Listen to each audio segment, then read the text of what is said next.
안녕하세요. 대업에서 반도체 업종과 IT 산업 담당하고 있는 임주성입니다. 자, 3월 11일 BCNC 리뷰 진행해 보도록 하겠습니다.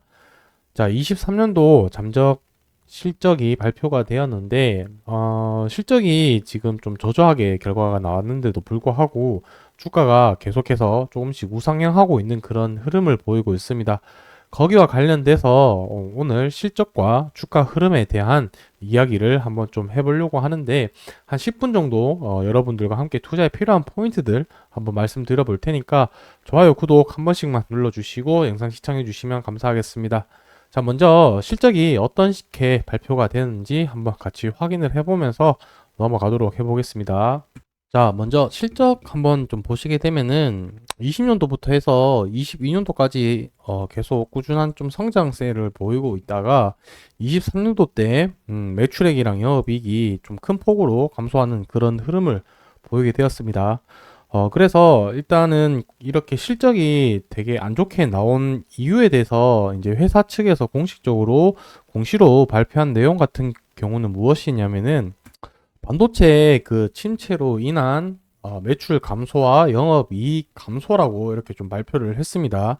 아무래도 이 반도체 전 공정에 들어가는 소부장 기업들, 그러니까 소재, 부품, 장비 관련된 기업들 같은 경우는 반도체 업황이랑 동행하는 그런 흐름을 보일 수밖에 없는 패턴을 좀 가지고 있고 그런 특징을 좀 가지고 있고 21년도 이후부터 해서 23년도까지 어떤 흐름을 보였었냐면 이 반도체 업황이 결국에 금리의 영향을 좀 직접적으로 받는 부분과 반도체 사이클에 같이 맞물리게 되면서 반도체 업황이 되게 많이 침체가 되어 있었던 기간이었다. 이렇게 보시면 되겠습니다.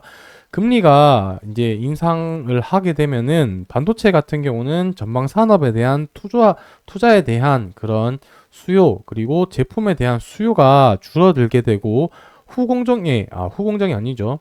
후방 산업에 있던 기업들 같은 경우는 매출 자체가 제품 이런 부분들이 매출 자체도 줄어들고 그리고 원가 가격이 상승을 하고 그다음에 인건비 상승 이러한 부분들 때문에 판매 관리비 즉 판관비가 상승을 하면서 영업이익이 많이 축소되는 그런 흐름을 보였다. 이렇게 좀 이해를 하시면 되겠습니다.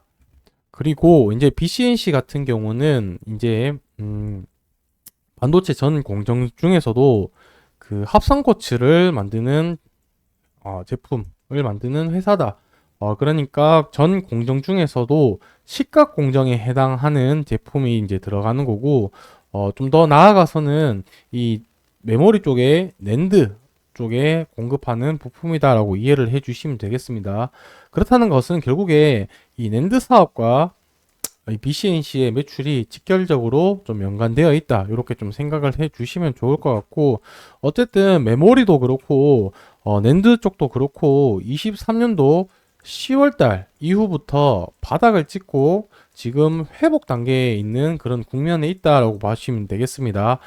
그래서 지금 반도체 수출이나 그리고 디램 가격, 낸드 플래시 가격, 그다음에 반도체 재고 이런 전반적인 업황을 봤었을 때 지금 반도체 사이클 자체가 이제 좋아지고 있다라는 흐름을 보이고 있고 이 주가라는 거 가격 자체가 6개월 그 선행하는 부분이 있기 때문에 아무래도 이제 6개월 선행한다고 한다면 올해 하반기는 반도체 업황이 좋아질 거라는 이 전망 때문에 실적이 안 좋음에도 불구하고 주가는 이렇게 좀 상승하고 있는 흐름을 보이고 있다. 이렇게 좀 이해를 해 주시면 좋겠습니다.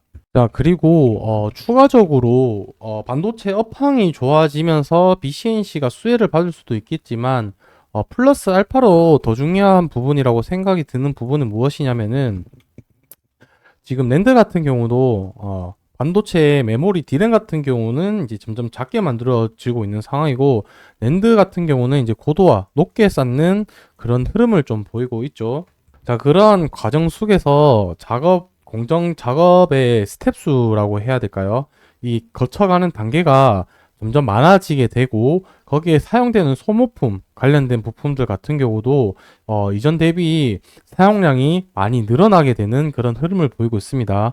뭐 정말 쉽게 예를 들면 예전에 뭐 10번 작업을 해서 한 공정이 거쳐서 지나간다면 최근 고도화된 공정에서는 15번, 20번 이렇게 공정 이제 횟수를 거치고 나서 다음 공정으로 진행을 하다 보니까 거기에서 이제 반도체에 관련된 소모품 부품들이 수명이 훨씬 짧아졌다. 이렇게 이해를 하시면 되겠습니다. 그러면 이제 소모품과 관련한 이런 소재 부품 기업들의 사용량이 많이 늘어나기 때문에 수혜를 받을 수밖에 없는 상황인 거고, 특히 이 쿼츠 관련된 QD9 이 부품은 천연 쿼츠보다 수명 주기가 1.5배가 더 길기 때문에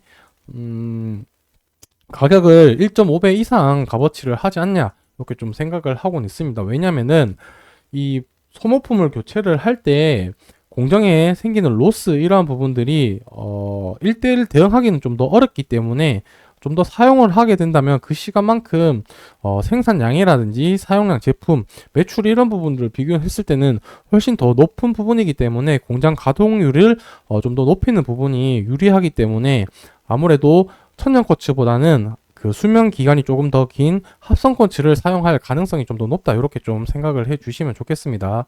자, 그리고 마지막으로 차트를 다시 한번 좀 보자면은 제가 마지막에 촬영을 했을 때 1월 26일이었던 걸로 기억을 하는데 그때 한 24,000원 부근 정도 갔었다가 그때도 아마 제가 이 초록색 붉은색 선이 240일 라인 선을 좀 말씀을 드렸었지 싶은데 지금은 이 241선까지는 닿진 않고 저점을 계속해서 이렇게 높여가는 흐름을 좀 보이고 있죠. 그래서 요 회색 선이 지금 121선이고 그 다음에 요 초록색 선, 얇은 선이 61선인데 이 지금 61선과 121선을 좀 지지를 받으면서 주가가 상승을 하고 있는 그런 흐름을 보이고 있다.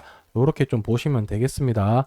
그래서 저 같은 경우는 지금 되게 신규로도 매력 있는 자리일 거라고 생각이 들고 지금 가격에서 만약에 또 이제 하락은 할 수는 있겠지만, 최대 2만원 정도까지 열려 있다라고 생각을 하고 대응을 해도 괜찮을 것 같다는 생각이 들거든요. 오히려 조금씩 분할 매수 관점으로 해서 좀 가도 괜찮지 않겠냐. 왜냐하면 지금 반도체 전 공정, 특히 메모리랑 낸드 쪽과 관련된 소부장 기업들 같은 경우는 당장에 아직까지는 좀 수혜는 받기는 어렵다. 왜냐? 현재는 반도체 시장이 AI 쪽 테마와 직접적으로 연관이 되어 있고 거기로 지금 수급이 많이 몰린 상태이기 때문에 최소한 제 생각엔 올해 하반기 정도 돼야지 이 소부장 기업 쪽으로 조금 수급이 변화가 일어나지 않을까라고 생각이 들고 있기 때문에 좀 긴 호흡으로 해서 조금씩 모아간다. 지금부터 관심 있게 가져봐도 좋다. 이렇게 좀 정리를 할 수 있겠습니다. 자, 그래서 제가 BCNC 앞으로 리뷰를 할 때 앞서 말씀드린 요인들 첫 번째 금리, 그리고 두 번째 이 낸드 업황, 요 두 가지 중점 위주로 계속해서 모니터링을 하고 관련된 내용을 좀 말씀드리려고 합니다. 업체 기업 자체에서는 관련된 내용은 잘 나오기가 어렵기 때문에 계속해서 주기적으로 바뀌는 부분은 이 금리적인 내용과 낸드 업황에 관한 내용들이 계속해서 좀 관련된 소식도 많이 나오고 업황 분위기가 바뀌기 때문에 그 부분을 같이 저랑 보면서 체크를 해 나가신다면 주가나 이런 부분 투자에 관해서도 좀 더 수월하게 대응할 수 있지 않을까라고 생각이 들고 있습니다. 자, 그래서 오늘 영상은 여기서 마무리하는 걸로 하고 오늘 영상 조금이라도 도움이 되셨다면 좋아요, 구독 한 번씩 눌러주시고 영상 마무리하도록 하겠습니다. 감사합니다.